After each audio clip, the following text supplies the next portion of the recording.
শেষে নবীজি যখন রওজা মুবারকের মধ্যে শয়ন হয়, হযরত ফজল ইবনে আব্বাস, নবীজির চাচা আব্বাসের ছেলে, ছোট ছেলের নাম হযরত ফজল ইবনে আব্বাস। হযরত ফজল ইবনে আব্বাস বলেন, আমি শেষবারের জন্য রাসূলকে দেখার জন্য আমি রওজা মুবারকের মধ্যে নবীজির কবরের মধ্যে নামলাম।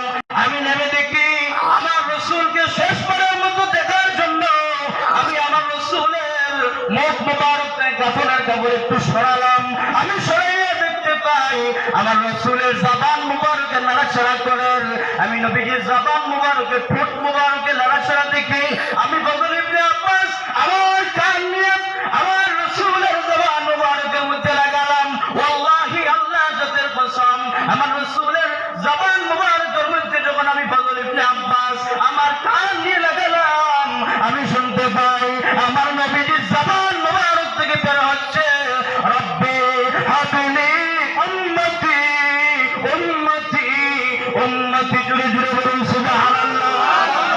নবী রাসূল যদি কবরে মরেন, ওই সময় হযরত ফজল ইবনে আব্বাস বলেন, নবী রাসূল মরে না, নবী রাসূল মরে না, নবী রাসূলের মরণ নাই।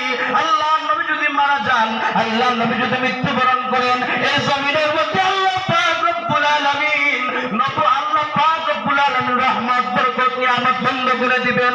না না না না না না, নবী রাসূল কবরের মধ্যে মরে না। ওয়াল্লাহি তিনি বলেন, আল্লাহর জাতের কসম, আমার রাসূলের জবান মুবারক থেকে রওজা শরীফের মধ্যে শোয়ানোর পর আমার নবী